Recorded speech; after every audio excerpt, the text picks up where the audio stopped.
Hi, everyone. My name is Teri Snelgrove, and I work as a producer at the BC and Yukon studio of the National Film Board of Canada. And I'm speaking today to you from the ancestral lands of the KILOBYTE people. These lands are also known as New Westminster, British Columbia. It is my pleasure today to welcome Michaela Pavlátová. She just taught me how to say it, Pavlátová. Did I say it right? Oh, phew. She is a Czech animation artist whose films have garnered the highest accolades the world over. Her work deals with interpersonal relationships and human behavior. It contains Black humor. It features social issues, and sometimes it places erotic elements front and center. Her witty cinematic anecdotes are characterized by a spontaneous and expressive style. Michaela was born in Prague, and she graduated from the Academy of Arts, Architecture, and Design in 1987 in Prague. As an animation director, her films have received numerous awards and salutations at international festivals, including for the film Words, Words, Words, an Oscar nomination, the Grand Prix in Montreal, and accolades at Berlin, Stuttgart, and many other festivals. Her animated short, Repete, won a number of awards, including the Grand Prix at the International Animation Festival Hiroshima and the Golden Bear in Berlin. And most recently, she was nominated for a Golden Globe with her animated feature, My Sunny Maad. Michaela has worked in live action film and has made animation for theater productions. She teaches animation in Prague, and she's taught abroad in San Francisco and at Harvard University. She is a frequent member of juries at international film festivals, and she's with us today. And I am delighted to speak with her about her life and her work. Welcome, Michaela. Thank you. And you named everything so nicely. I am impressed. And you said it all. I have nothing to say. I know no, you we have will a lot try. to say. Yeah. I know you have so much to say. It was a pleasure for me to discover you. And one of the things I love so much about Spark is, for me, it's an opportunity to get to know people who are outside of my animation circle. And that's a delight. And I loved watching your work. And I felt, we were talking a little bit before we hopped on the call about, finding a connection with people. And when I read your biography, I was like, oh my goodness, I already love her. We are the same age. And that to me has a certain kind of resonance. So for whatever that's worth. So what I would like to do is I would like to sort of move through your life and some of your animation history in a somewhat linear fashion before we settle into talking about your animated feature, My Sunny Maad. And I wanted to start with growing up. And I was wondering if you could tell us about your childhood and whether or not you've always been interested in drawing, in art, in cinema. I grew up in Prague in a harmonic family, which had professionally nothing to do with art. But my father liked the music. He wanted me to know by heart all composers of classical music and names of the compositions, which was difficult for me, the same as the names of the birds. I could not remember, but I just want to say that I was taken on the exhibition to the theater. My mom was playing as an amateur. She was playing the theater. and she was very cheerful, and she always was singing and made some songs, and it was a normal family, but very supportive. And I was very shy child. I somehow, for a long time, I didn't have enough self-confidence, and I like the most to be at home and to do some things at home, like to write something or to draw. I think that I was maybe a little bit more talented than the other children, but generally all kids are talented in drawing, and then it's important if they have the good teacher who helps them through their puberty, and then they continued, which I had. But still, I was not focused so much in drawing and on animation.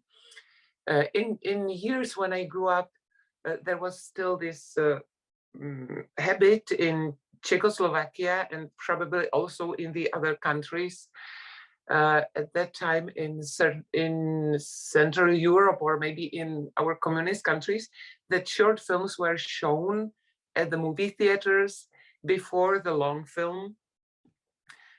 So I had many possibilities to see animation shorts, and they were also in television, but somehow I was not focused to them. I liked them, but they didn't mean anything special. So when came time to decide what to do next, there was one element, an artistic element in our family, and it was an uncle who was a sculptor who married to our family. He was Russian, and his family had to leave when Lenin took the power. His family, because it was a noble family, they had to leave Russia. They went to Finland, and then he was on the way to Paris, but he stopped in Prague and met my aunt, and so he was a part of our family. And I like to tell the story when somebody asked me, like, what was on the beginning of my career, or what was the most important. So then I like to say Lenin, because if this wouldn't happen, then his family would stay in Russia, and nobody would suggest to our parents to put me to art high school. But Lenin existed, the Russian Revolution exists, and so my uncle helped in some direction. And then after high school, I somehow, how it was, then my path through life, artistic life, was very straight. I was just lucky, and I must knock it on my head and on the wood, because many people have to fight. They have to really struggle. It takes them. The economic situation or their family doesn't let them to make their dream, but I had it very simple. So after the high school, I wanted to continue in this Academy of Arts and Architecture, and my first idea was to go to illustration, but there was just too many applicants. There was over 100 applicants, and then I found that in animation it's a little bit less people, and so I sneaked in through to animation department, and then very soon I fell in love with animation. But which seems silly, but recently I have heard some colleague animator, I can't remember the name, and they also told me that their career as an animator started, they had it exactly the same. They just went to animation because it is already specialized department, and there is always less people than at the other departments. And after 6 years of studies, that was actually very simple for me to keep going. It is the situation was very different from the situation now, because now we are the capitalist country as already for 30 years. But then in socialism, there was a big state studio called Krátký film Praha. They had a puppet studio and also cartoon studio. It was probably, as I imagine, something like National Film Board. And there was a studio where the films of Jan Švankmajer, Břetislav Pojar, or Jiří Trnka were produced. And because of these short films at the cinemas, I was asked to make my short. And so it was the first film and then the second film. And so like the transition between being the student and the professional career was also very, very simple. And then I kept going. I can keep going, but I have to give you a chance to give me some other questions. Yeah, that's amazing. I'm curious about two things. The first is, what was it, or when was that moment that you knew you had fallen in love with animation? Is there something specific that sort of pops out for you? Yes, I know it exactly, because actually that animation department, now we have in Prague, animation is at 2 schools. At this Academy of Arts and Architecture, which is an art school, the department exists, still exists, and it is their animation is more. They also make short films, but they also make like video clips, short videos, games, or installations.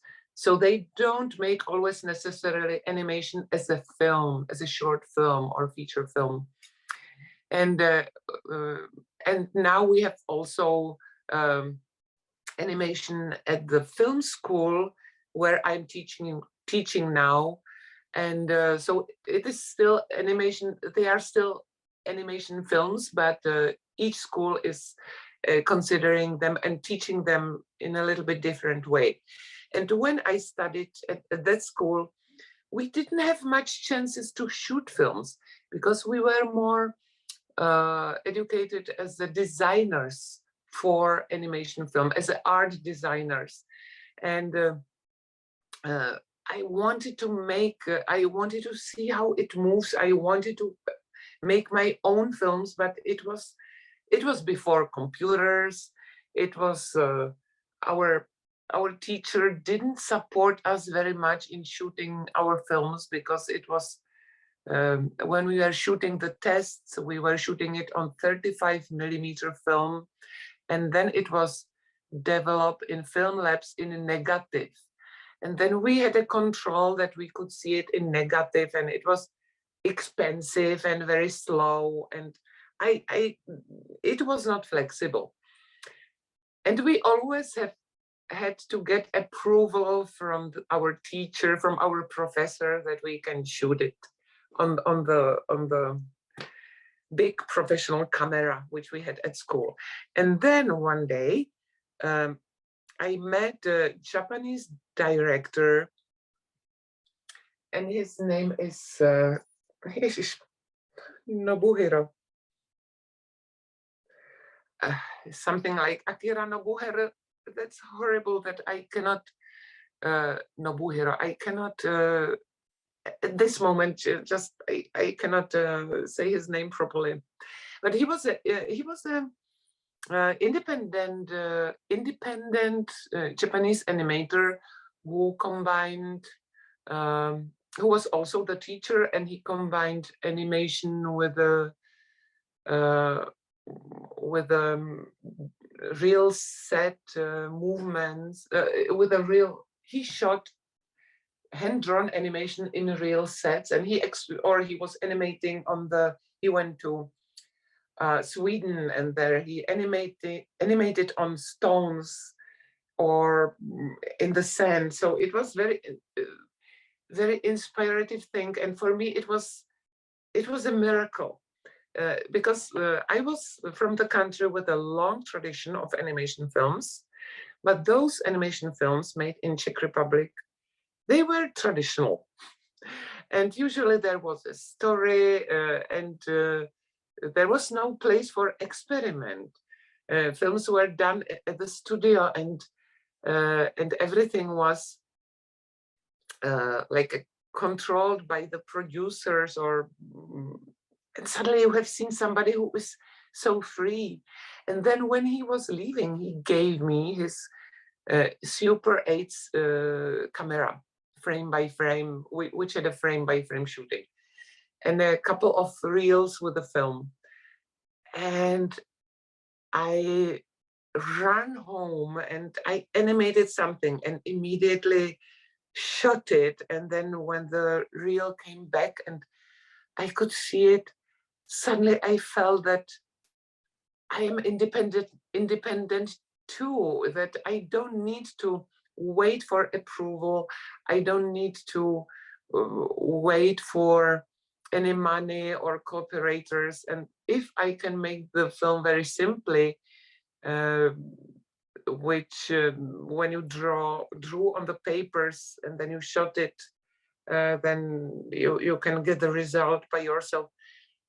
And I found that it was the first time that I felt that feeling of being the creator of the new universe. So this was very like an initiative experience. Wow, that's such a beautiful story, which and it makes a great deal of sense. That sort of moment of awakening from, you know, learning a craft in a very kind of methodical, sort of step-by-step way, and then being gifted this opportunity to kind of crack open your creative spirit. So that to me sounds like the moment in which you realize that you were a director.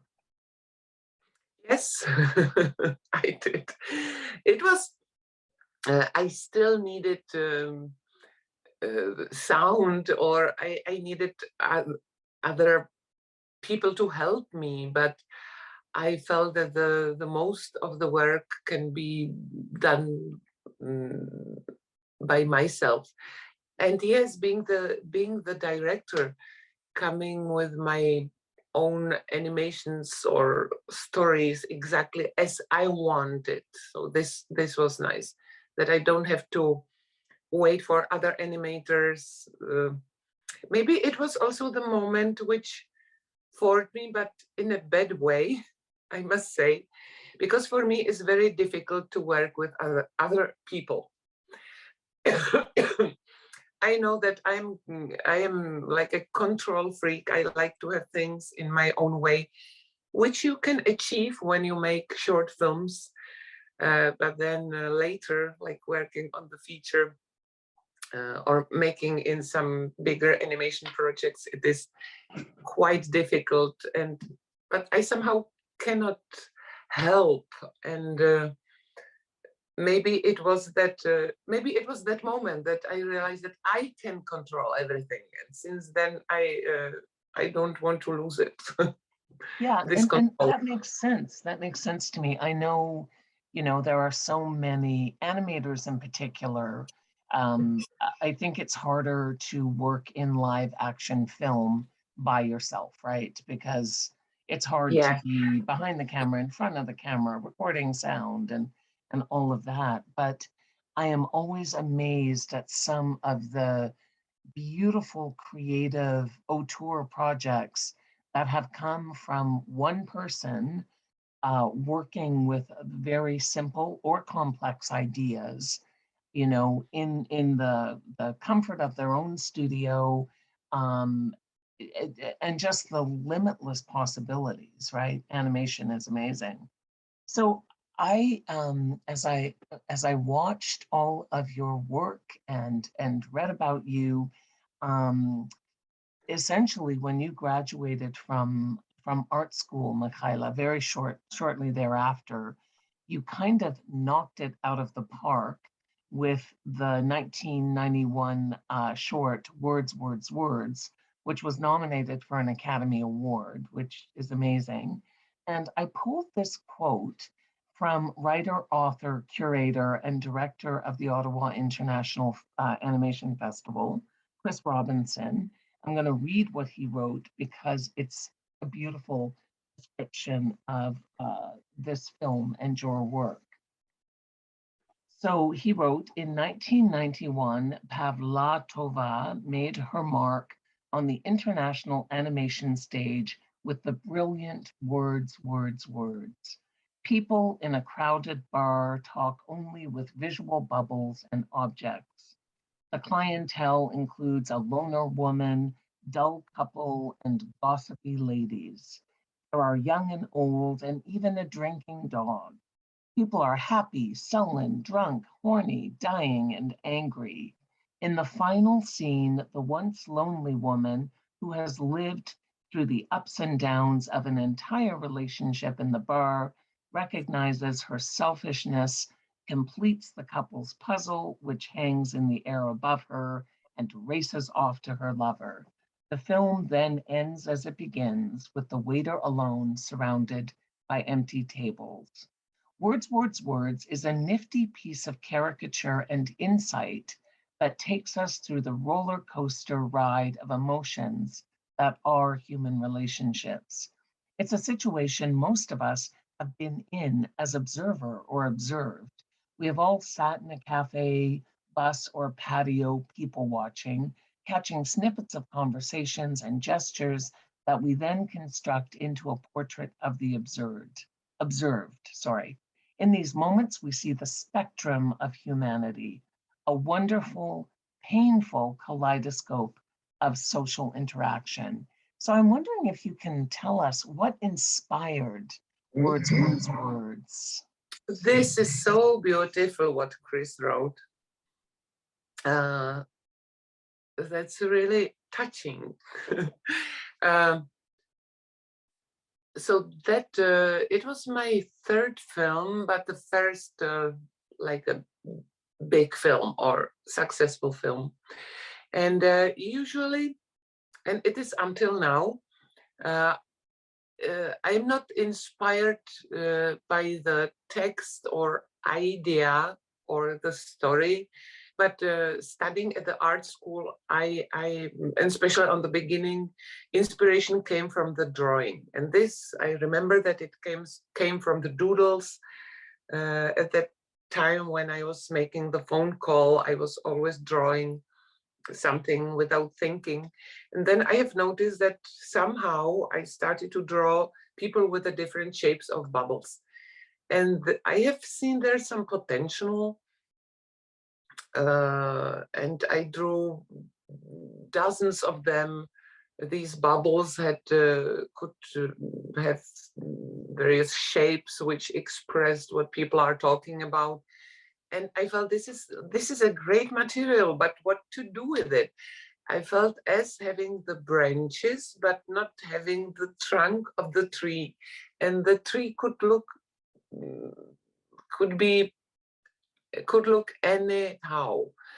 Then I thought, because for sure, when you have these separated ideas and you don't find the good structure to put them together, then the audiences forgets the film. It just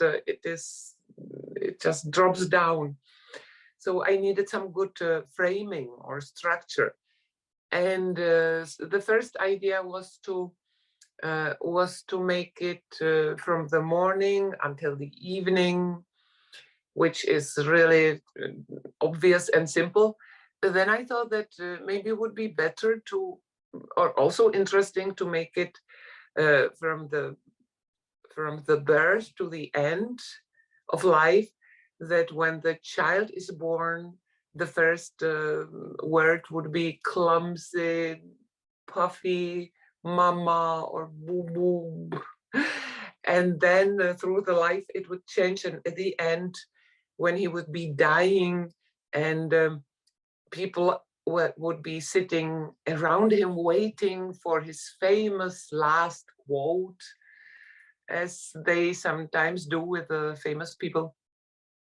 But still, I thought that it is somehow too obvious.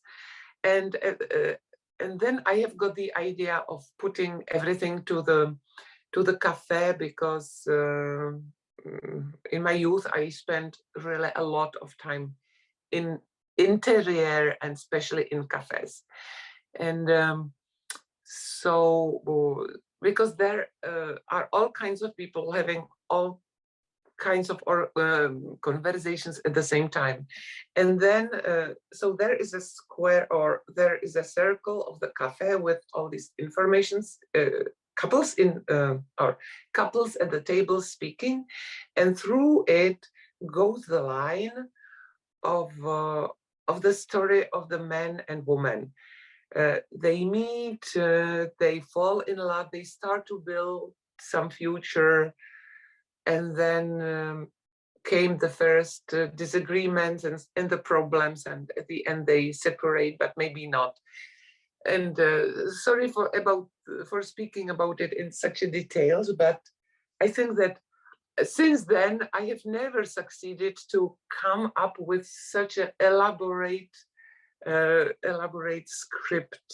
And it worked quite well, but it really took me a long time to come up with this solution.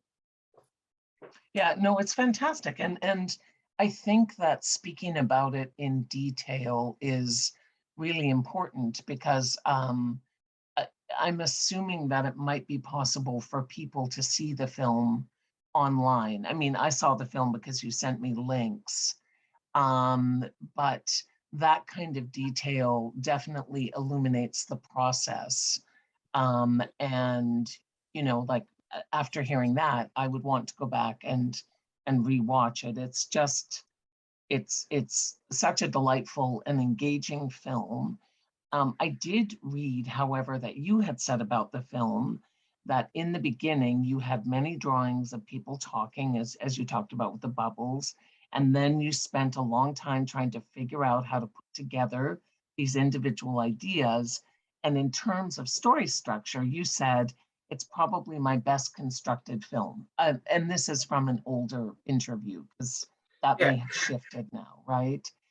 So yeah. But so then I just repeated what so I am glad that I repeated it more or less at the same, that I didn't say something else. Yeah. But I didn't think so much about some message, or about what is it about.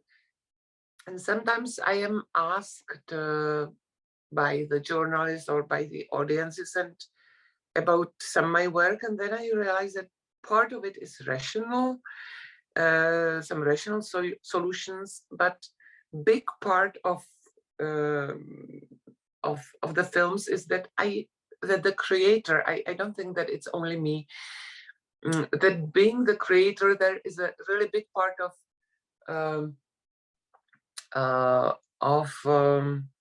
just a sensitivity, intuition. You just feel it.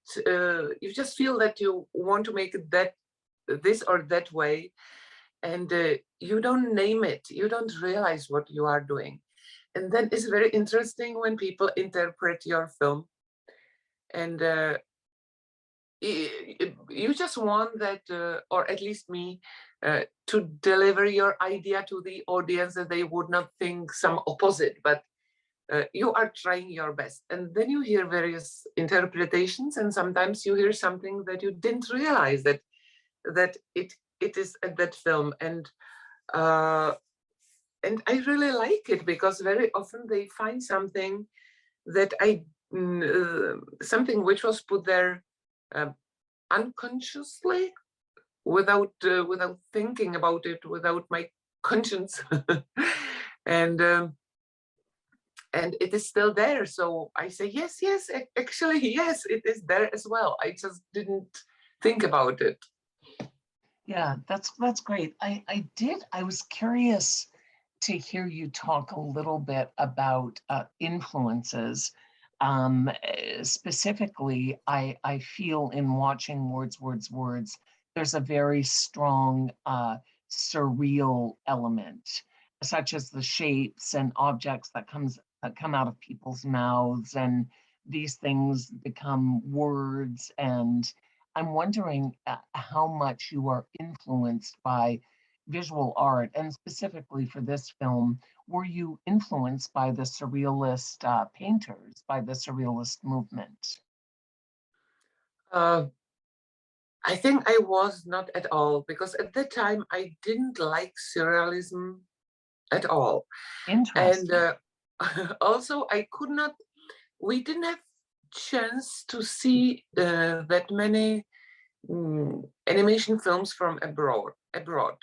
We, because of mostly living in communism and also in a pre-internet time,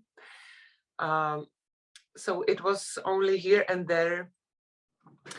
But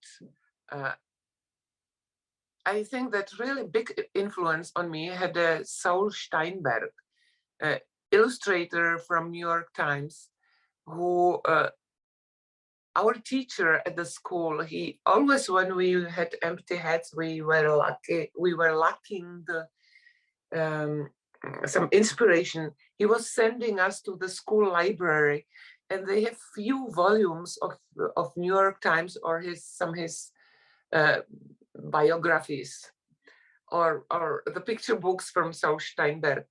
And I also think that he is responsible for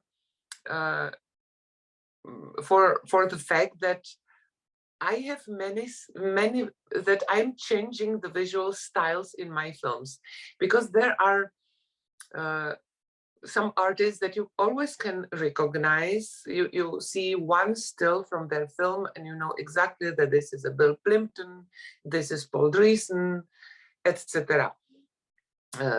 But Saul Steinberg, he is changing, so he makes a group of people at the room, and one of them is just a simple line without colors, other is made in a watercolors, and each of them is drawn in a different technique, with a different style, with a different tool, and still they make a coherent group of people. But you can recognize you can recognize who they are, because their shape and also the technique, the way how they are drawn, they tell something about them. So he had I know that he was mostly working in, I think in 70s, right? But still I was influenced by him in 80s. And so it was like a very important illustrator. I don't remember any other one. And then from animation films, I had two films which had a strong impact on me, and I always wanted to make something so brilliant and simple. One of them is Tango from Zbigniew Rybczynski,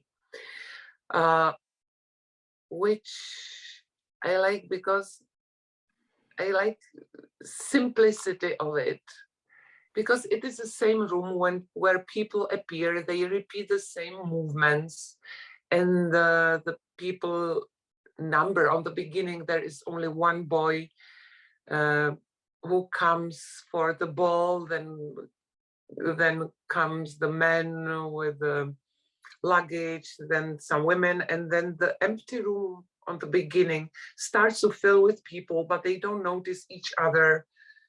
They don't pay attention. They just make their mechanical movements, and those movements are kind of without sense, but each of them is like a segment of something that you do in life, and they represent the childhood, love, motherhood, but not necessarily.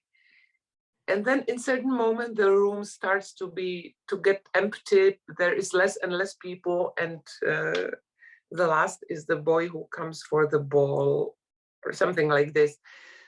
And I like the circle of it, which I'm often using in my films. And I also, for me, it is a film about life. There is everything. It is a grotesque, it is a very grotesque film, and still serious and touching. And it is also made on the music, because there is a tango playing with that. So this is for me the perfect film. Another film which influenced me a lot and which I never ever achieved, but I always wanted to make something so beautiful, and it is Satimania from Zdenko Gasparovich. I think that it is from from Zagreb Film Studio, and maybe from 79, but maybe I am wrong. And this is a film, this is an episodical film, which is inspired by the music of Erik Satie, of his various compositions. Maybe it has 5 or 6 parts. And it is also grotesque, it is also very poetic, it is also erotic. And there is a lot of mystery in the relations between men and women. There is a desire, there is a greed, there is a jealousy, there is maybe not jealousy, maybe I don't remember it, but together he is not animating much. They are mostly crossfades. It is also done very simply. There are crossfades of the drawings, of the illustrations, and then you have some really nicely done moment when the woman is falling on the bed and turning, and it is so hard to name what the film is about, but it is about something which you can do in animation or in dance, that you feel exactly what is it about, but you don't have words for it. And it is beautifully drawn. And so maybe this film also is responsible that I like to make variations, much more than the stories, than the linear stories.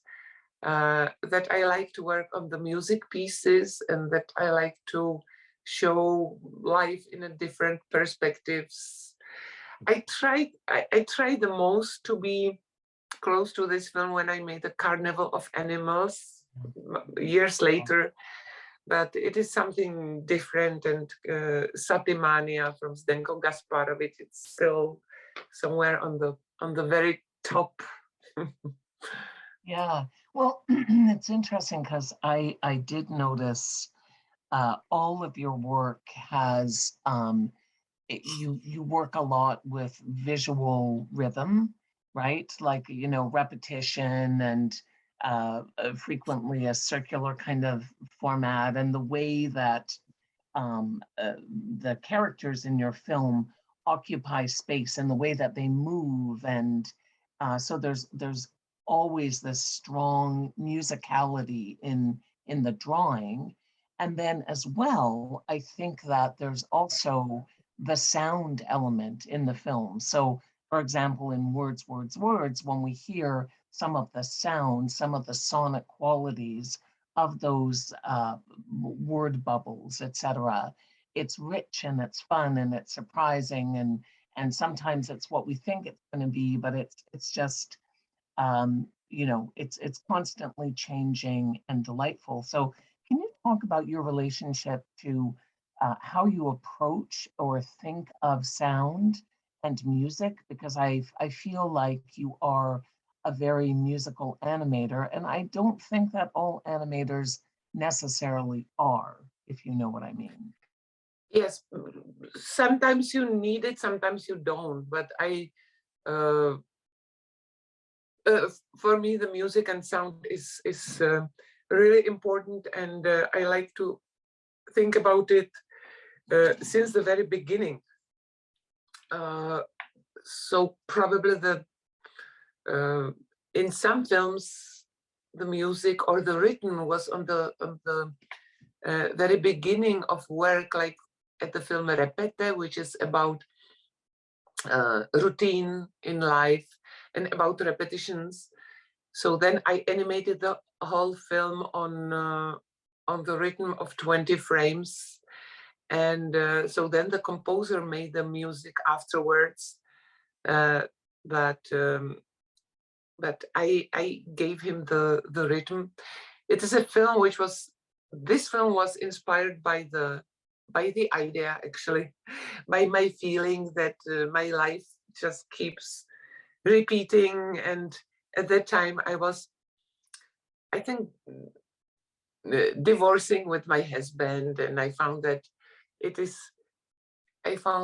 so boring to be with the same man for so long time. But if you get free, then you very soon want to find someone else, and then you are falling very soon in the new kind of routine. So this is just to inspiration to this film.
Home.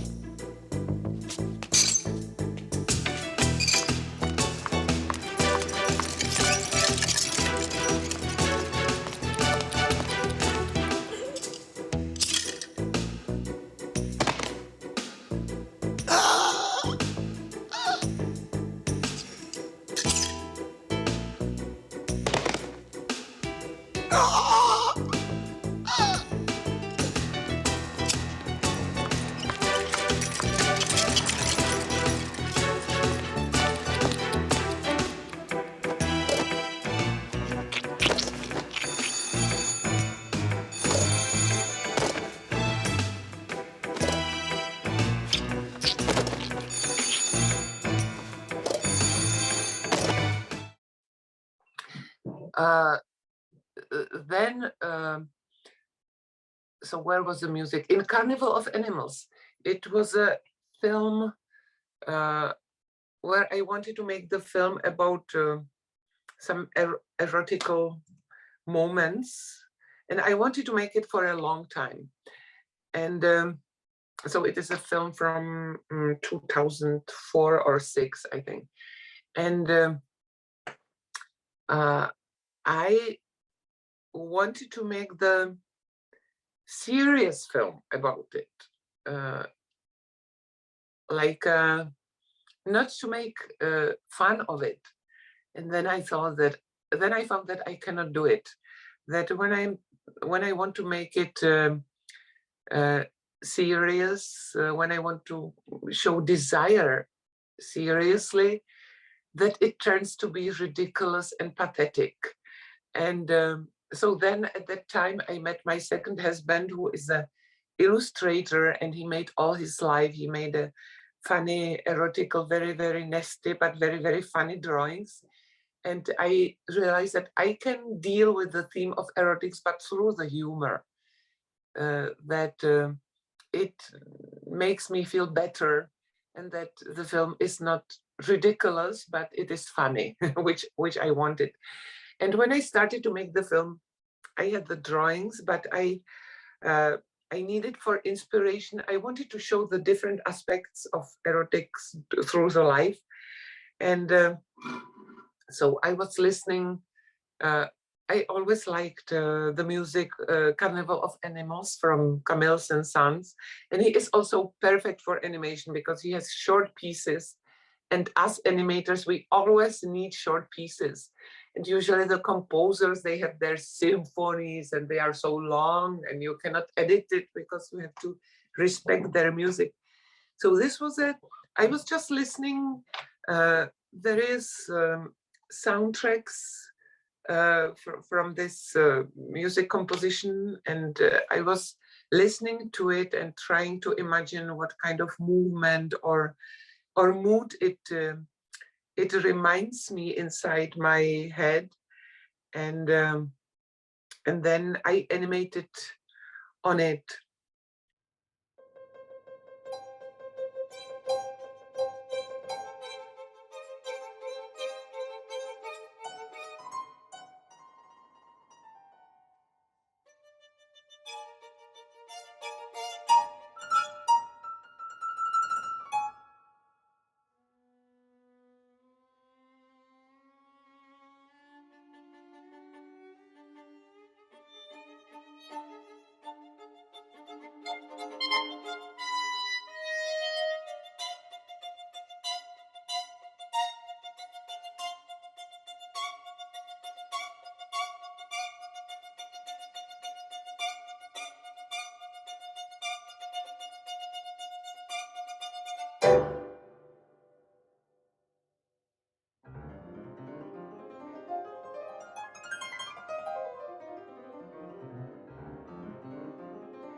So then another, and then just to name the last one, it was a film Tram, which was kind of commissioned work, because during my film career, I somehow built the reputation of the director who makes erotical films, or who can make it.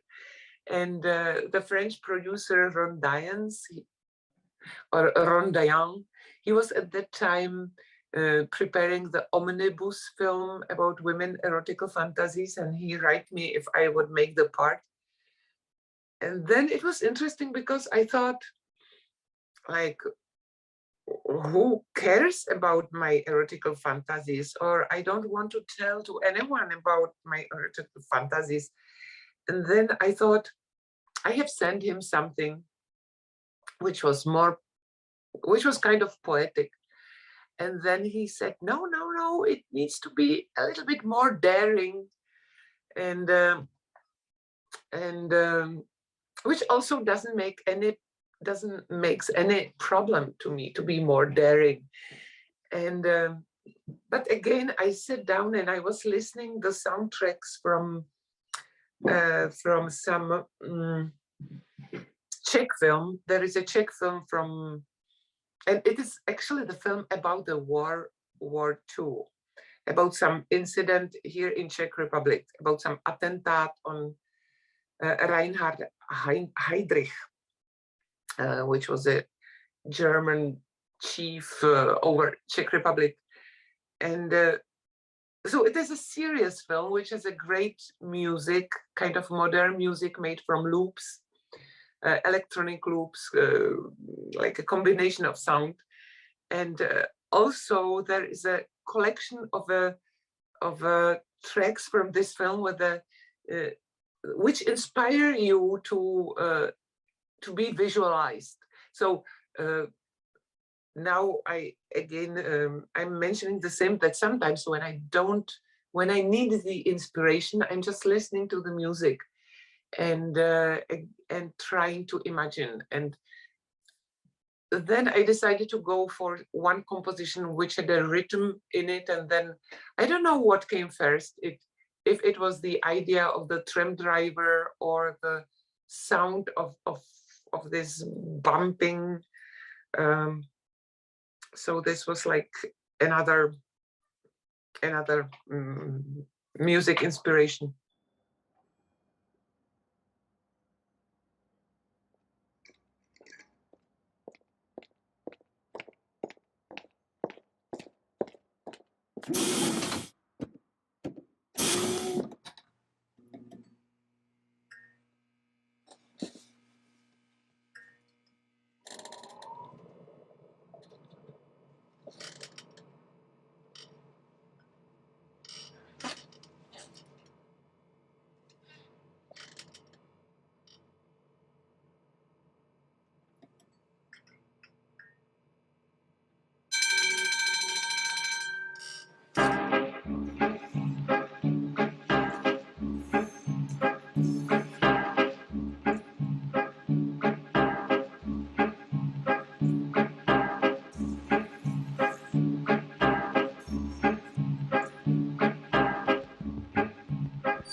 I feel myself as being the musician, but without playing any instrument. But I love I love to watch recording the music. I love to speak deeply about the music with my friends who are musicians, and also I think how much the music helps to. I like to use music. There are always periods, especially in live action films, that somebody is in, something is in, something is fashionable, that directors use a lot of big music, or after 10 years, there are films without the music, which are based just on the real sounds. But I think that it helps a lot, at least in animation and in my films, that it gives you to the mood, or it can bring the humor, or it moves the film forward. So I like to use music. Yeah, it's fantastic. And you've mentioned a number of films. You mentioned Repete, which I loved. I loved the drawing style, the freeness. I love the way you use color and again, visual rhythm as well as sound. You mentioned Carnival of the Animals, which is a series of short films based on the Saint-Saëns short music, and they're delightful again. And you mentioned Tram, which is fantastic. I'll skip ahead to Tram and basically say that you won the Cristal du Court Métrage at Annecy in 2012 with this film. And it was also shortlisted for an Academy Award. And it's stunning. The film, you know, it starts and it emerges from the darkness and, you know, the early pre-work before the sun is up, and we meet the conductress, and all of these men make their way in a very rhythmic fashion onto the tram, and off we go. And of course, the percussive sound of the tram and the motion of the tram really liberate her sexual fantasies. And in this black and white and gray environment, all of a sudden she emerges with her, you know, her red lips and her, I think it's pink bustier and her blue uniform, and we're transported into her world. And it's just fantastic. I loved it so much. And I love the way that you used color selectively in that film, which I feel like actually you've done a lot in your past work. Can you talk about that a little bit, about the way that color, you know, like in Repete, there are the sort of pastel scribbles that come to life. And then in Tram, it's all very contained, except when we get to her, And spoiler alert, later on, we meet one of the gentlemen on the train. But what is your, what do you think, how do you approach color? Like, how do you bring that into your work, Michaela? So I am very bad with colors. So this is why I choose them carefully, except Carnival of Animals, which was done with my husband, who, on the contrary, is really free with all bright colors and their combinations. But in Words, it is mostly, they are like a white people on the dark gray background, and those black and white or no color environment. It supports when the bubbles appears, and the only color is in bubbles.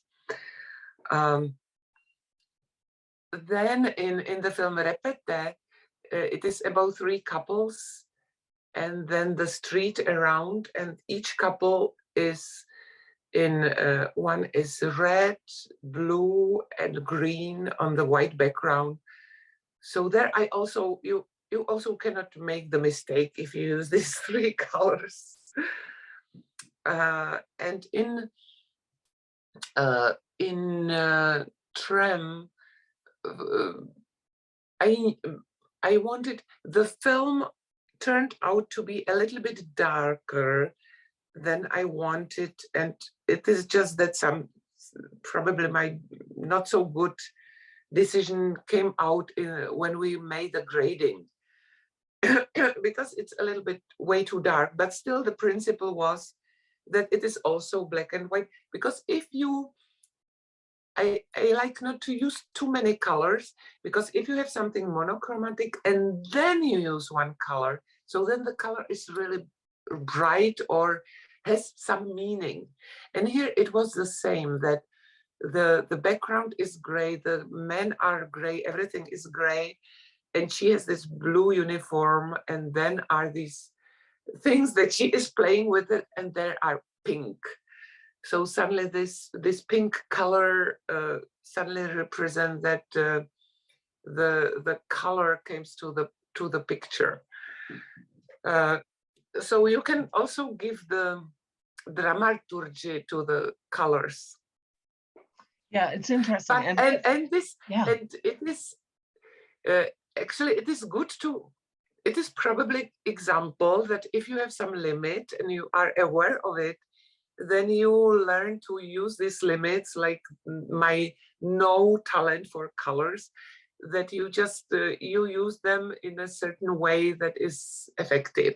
Because sometimes our students, they, when they draw and they make, each element has a different color, which is maybe nice, but then the whole picture is broken because you don't know where to look, because everything has colors. And it can be like this, but it is not always necessary. Yeah, and I honestly think it's a strength, right? Like, I always knew where to look in your work, and I loved everything about Tram, including the darkness. So even if in retrospect it's something that, you know, you wish you had been a little bit brighter, I think it's beautiful. The darkness is beautiful because she becomes sort of this beacon of light and possibility, right? Which I love. I want to talk a little bit about my Sunny Maad, which is a film about love and tolerance. It's a glimpse into a world that was completely new to me, never having been to Afghanistan. And I pulled an intro. It's from a review that I read in Variety by Alyssa Simon. And she says, based on a novel by the Czech investigative journalist Petra Pochakova, I'm sure I didn't say that properly, apologies. It sensitively portrays the complex environment of Kabul in the second decade of the 21st century, and it feels eerily prescient in the way it captures the ambivalent feelings expressed by many Afghanis toward the West. Current events in Afghanistan, as well as the surge of interest in the Danish animated film Flea, should spark extra desire to see this strong humanistic film, which nabbed the jury prize in Annecy. Yeah, it was a stunning film that was made over a period of 7 years, and you were working with animation teams in the Czech Republic and on the Indian Ocean island of Réunion. I'm not sure I said that right. So, how did you find the book, Michaela? How did the film come to you? I will just mention, not to forget it, that the island in Indian Ocean belongs to France. It means to the European Union. So it was a Czech, Slovak, and French co-production. Amazing. I always said that I never want to make animation feature film. That I don't like. I don't like to watch it. I don't like children feature animation films, although many of them are beautiful, but I'm not the right audience for them. And animation is the best when it's short, because there you can be, when it has its independence and authenticity.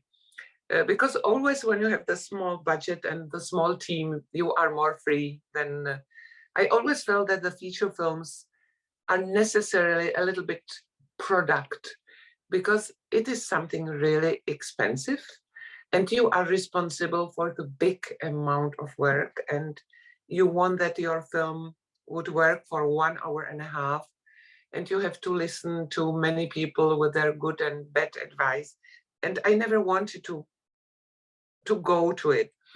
And I think that it is something similar, like Paul Driessen never wanted to make long film. I think that it is more of us animators who just stick to animation shorts, which I think is the best form for animation. But then suddenly came the time when I thought where to go next. Because beside these animation shorts, I also directed 2 live action feature films. And there I found that I can do it, but I somehow felt that I don't belong there, and that films which I have done were quite successful in a modest way. They were getting some awards, but I felt strange, because there was a reality which existed without me. They didn't need me. I felt that if I wouldn't come to this stage, that nobody would notice, which is nonsense, of course. But these actors exist without you. The sets exist without you. But in animation, it is you who brings it from nothing. So maybe I just like this feeling of power over everything. So when I thought what to do next, I felt that after finish, I don't know what was before. After long live action film, I made Tram, and then I thought what I want to make the next. If I want to make animation or live action, long or short, and then the logic answer was, hey, Michaela, you should take the challenge to try it. So I started to write the script. It was my ambition to write the script by myself. And I found that I cannot do it, that I'm not successful, because my brain is somehow suited for shorts. I'm thinking in a short episodes. And for me it's really difficult to come up with a story for 1.5 hours, which feature film needs. And after long years of attempts which were useless, I realized that I have to find the book.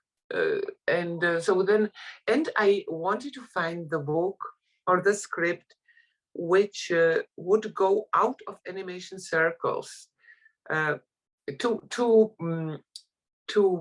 make the film which would be in animation, because you can speak about anything in animation, which we all know, but not all audiences outside knows.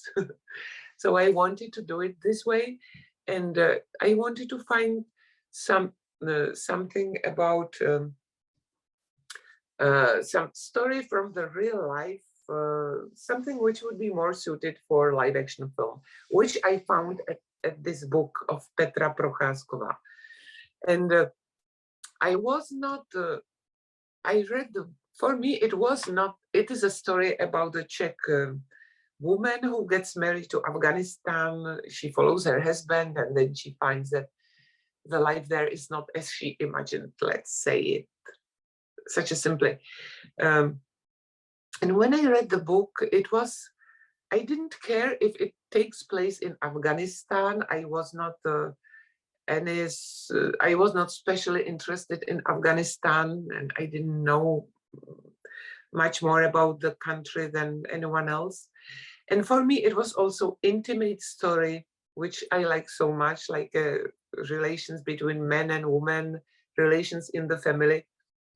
And these relations, which were interesting and funny and touching and dramatic, took place in Afghanistan, which is actually important for the story, but it was not that important for me. And I thought that it is a universal story which can take place also somewhere else. So then I must say that I was not in Afghanistan, but I felt that I am, and that everything is taken from the documentary footage, from photographs, from internet, from the materials I have got from the writer. And so I know that for some people, this film is maybe losing a little bit credibility because I was not in Afghanistan, but I felt that I am not making the film about Afghanistan. I felt that I'm making the film about the family, about relationship, about the intimacy, and so that I have that I can work with this, that I can create the feeling of Afghanistan without being there.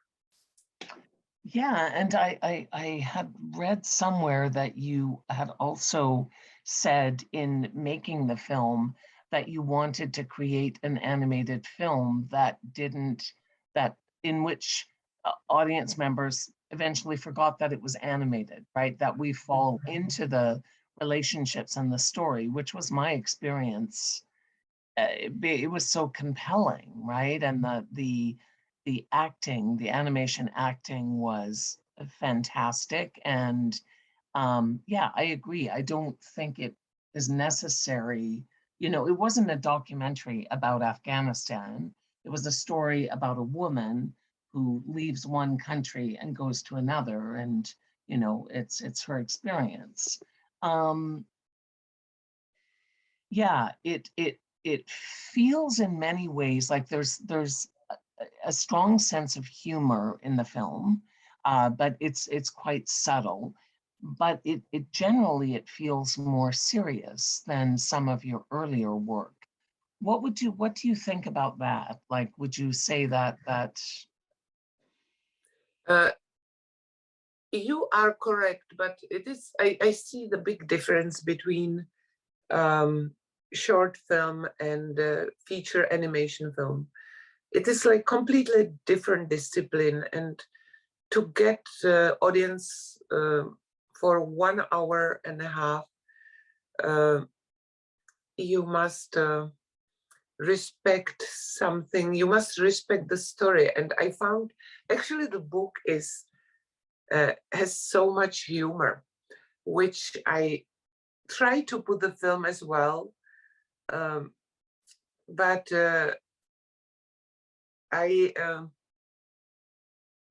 in certain moment you find that the humor in the book is through the comments of the main character Hera, because she is commenting everything she goes through.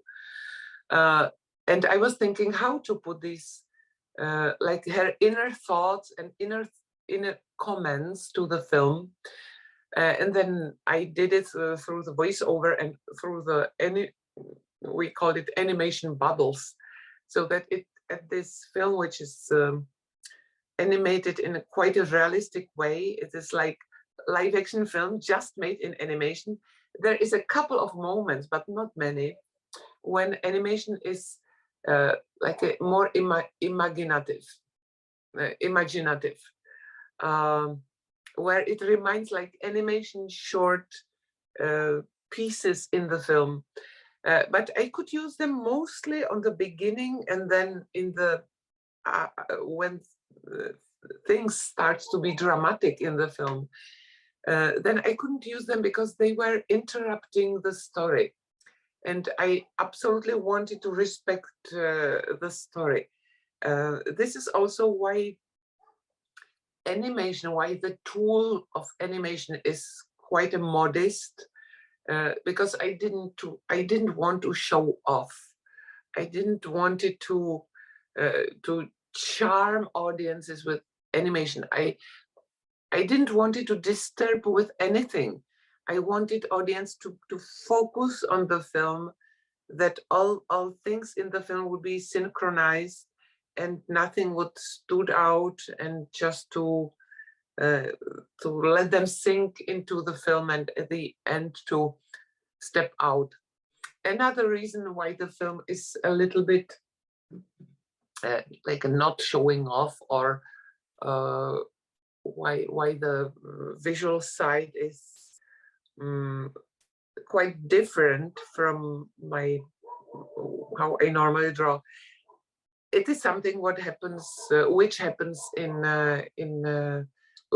when you have to work with a team, that you have to explain to the many animators in the different places how to draw, and you have to find some compromise, because the original drawings on this film were much more lively, sketchy, more free. But then it is very difficult for the animators to work when the drawings are sketchy. They need to have something precisely defined to understand it. So that's why some people are surprised that the film looks kind of polished compared with my other films. But it was a long time of pure joy of making my own feature film, and also stress that the film looks different than I wanted. But I was returning shots a lot, and I am surprised that those people stayed with me, because it was not easy for them. And I was sitting in all details, but I'm glad that they stayed. And I also realized that without them, I could never make a long film.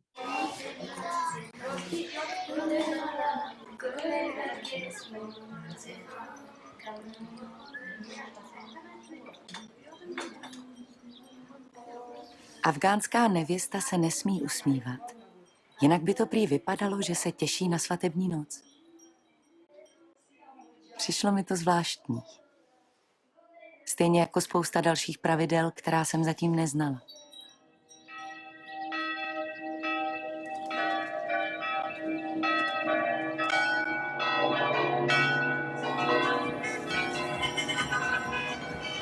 Ještě před půl rokem jsem studovala ekonomku v Praze a zdálo se mi, že nikam nepatřím. Máma měla novýho manžela a moc jsem ji nezajímala. Svýho otce jsem neznala.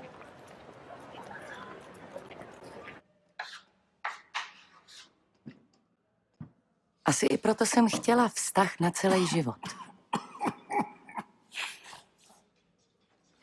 Jenže český kluci byli hrozní. Nemožný, nerozhodný sobci.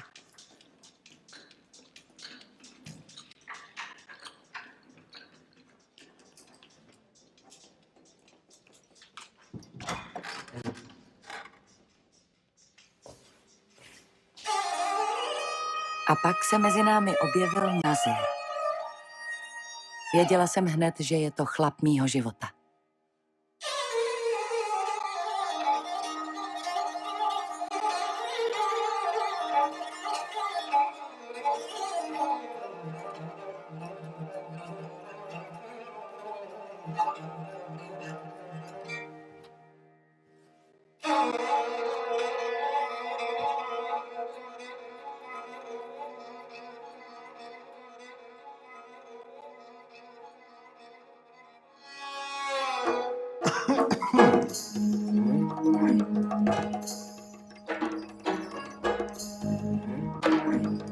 Všichni mě varovali. Nevíš, do čeho jdeš. Hodí na tebe burku a zamkne tě doma, abys mu rodila děti. Na to jsem se právě těšila. Na velkou rodinu a naše děti.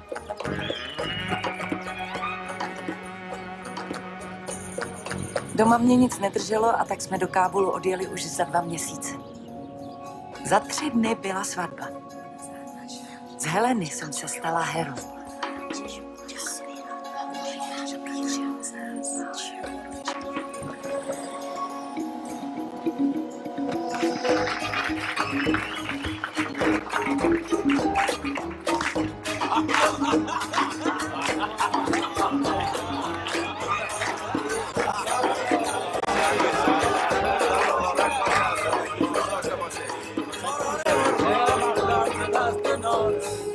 Pana jsem nebyla už dávno, což ale Nazir netušil.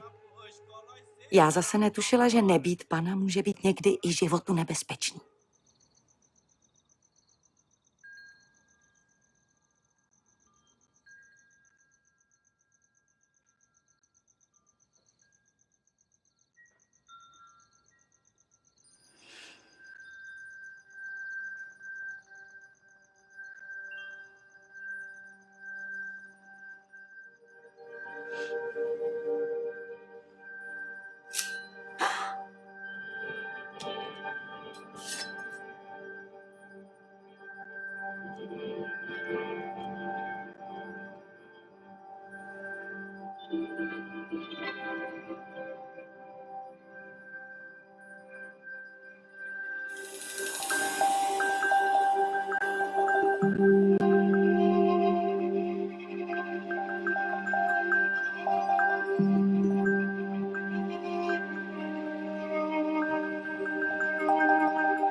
I'm not getting how Signe Baumann achieved to make a long film in such a small team. Or Bill Plimpton, they don't have that many people and they still can do it. And their film is reminding their style. So they probably have some secret recipe. Well, I think the secret recipe is probably contains all of the things that you've talked about today. I think that every animator does have to some degree, be a control freak, for example, because it's such a precise world, right? Like you're creating something literally frame by frame by frame. You're starting with nothing and creating something. I mean, I work primarily in documentary, and we are always starting with, interviews or actual, shots of things that exist. And then we figure out how everything is going to come together, usually in the edit.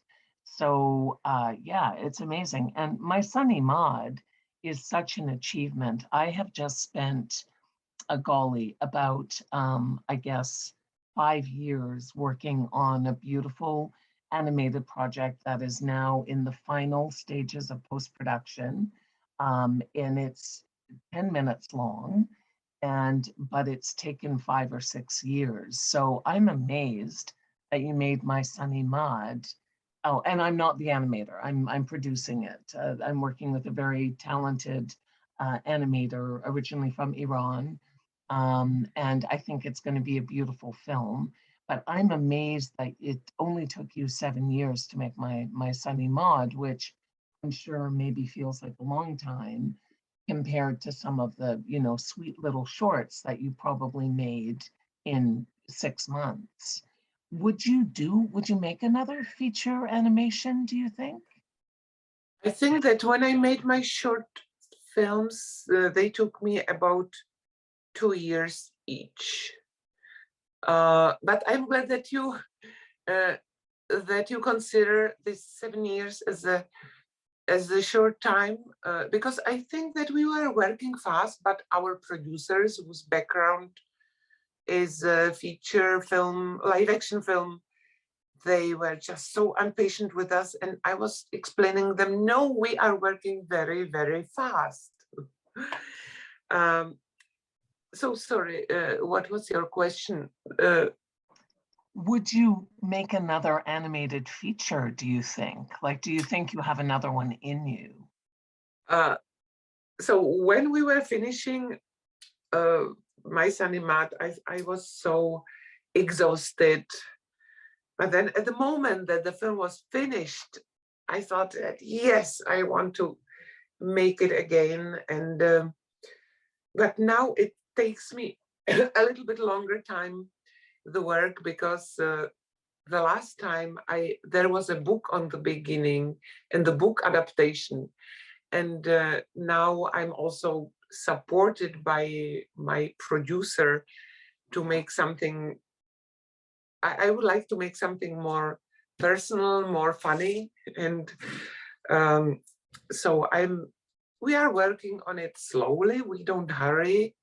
We are collecting pieces and we are trying to find how to put them together. So it will take a couple of years, but yes, I would like to. Oh, that's exciting. I did love, there was a piece, I would have to look up the name, but I think you made it in around 1995, and it was a hybrid film that you made with a filmmaker from Finland and the UK, and it was a very personal exploration of you, and you used live action footage and animation, and it was beautiful. It was, simple and yet complex and funny and beautiful. What was the name of that film? So was it short, very short? It was a self-portrait. It was a series. It was a series of self-portraits made for BBC Bristol. I don't remember the name of this Finnish girl, the girl from Finland, but there was also Susan Laughlin from UK in our group. And they were just golden times in BBC when they it was made in 95. And they supported at that time animation a lot, and they were introducing animators from all over the world, and they gave us the chance to make auto-portrait in any way how we want. And it was just shortly after making the film Repete, which I drew all by myself. And then I felt so tired to be, at that time I felt tired to be just by myself and making all drawings by myself. And I also have got some problems with where is the camera? Yeah. With my panel? Yeah. Yes. Like when you hold the pencil very firmly. And so then I decided to make this short self-portrait together with a friend of mine who was a documentary filmmaker. And it was for me the big discovery to work with someone. And also, I think that at that film, we were the closest to this Nobuhiro Aihara, to this Japanese animator, because we try to combine animation of drawings shot on the real sets. And we have got many formal ideas how to make it, these experiments.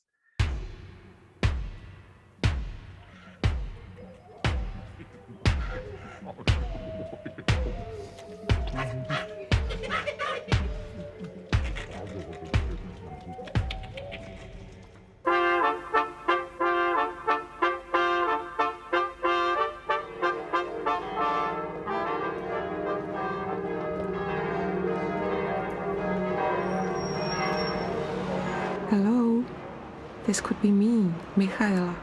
And this is Prague, the city where I live. Prague is big and small at the same time.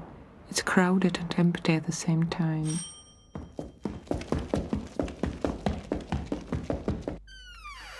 And this is my studio, my secret place. Nobody can find me here. Nobody disturbs me. I am surrounded by things which are important for me. My secret garden, my secret friend, my secret tools, my homemade light box, and the time machine to measure the balance between movement and stillness.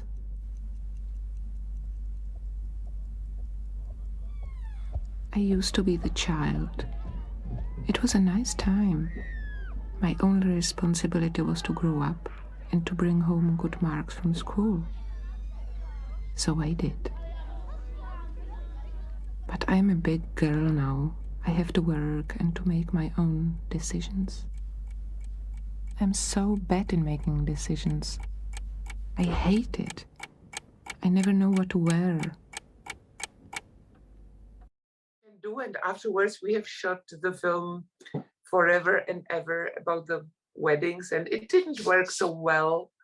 And then our ways separated again, but it was very nice to cooperate with someone. Láska život posvěcuje, přechází z pokolení na pokolení a tím je stále živá a věčná. Láska je to nejvyšší, čeho je duše schopná. Dospívá a někdy připravuje na budoucí životnosti, srazí člověka až na samé dno lidského utrpení. Že je mu dáno, aby nežil sám, hledá si druhá pro společnou životní cestu.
Yeah, But absolutely. it's a long Collaboration. time ago. Yeah, it was 1995, was a few years ago. This is true. And there is something very nurturing about that, collaborating with someone. But I'm excited to hear that you're considering a feature film with a more personal approach or story, Yeah. more of Michaela in it. Um, and I feel like we could, you know, I have pages of things that to talk about, but I also know that these will be posted on Spark, and that we want to make them sort of, you know, lunch sized, as it were. So maybe I will end with one question and one throwback to you. So the question is, what would you say to young animators who are just starting out? If you could offer a piece of advice from your years of experience, what would that advice look like? So that's the first part. And the second part, is there anything that we didn't talk about today that you would like to touch down on now? My advice, it is part of advice what Bill Plimpton gives, and it is make it simple. But it doesn't mean that it make it simple that people understand what are you talking about. We just had a master class at our school at FAMU with Michael Dudok-David, and I realized that his films are so simple and yet so rich. And simple, it doesn't mean primitive. It doesn't, you can have the whole universe and still to be simple. Sometimes it's hard to explain it. But I think that if you look into the most films that we consider as a good films, that you can find that there is something that you understand and that it is not that complicated.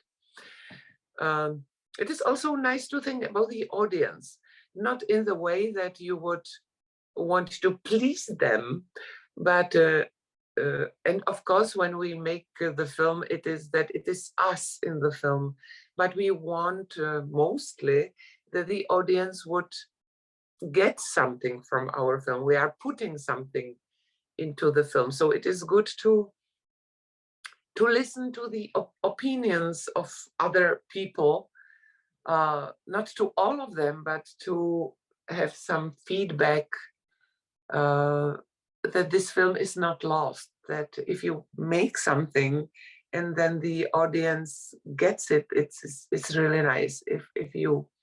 If you miss the audience, it's a pity. Yeah, amazing advice. Thank you for that. And is there anything that you want to say that we didn't touch on today?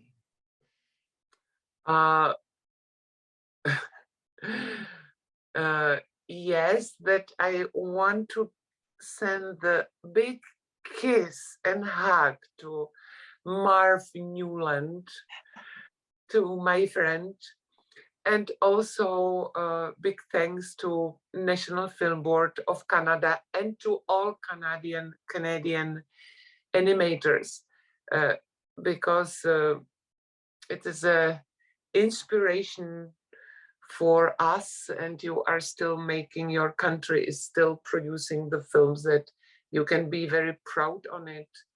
And it is not that easy. It is not that many countries who would make it. So I keep my fingers crossed for the festival and for Canada and for animation. Well, thank you so much. And yes, always hello to Marv Newland. And hi, Keith. And Michaela, what a pleasure. I feel like we could keep going. Yes. There's so much more to talk about, but it has been such a privilege to spend this time with you and to listen to you. Thank you for sharing your wealth of experience. My pleasure. Bye-bye, and thank you very much. Thank you so much. Mhm.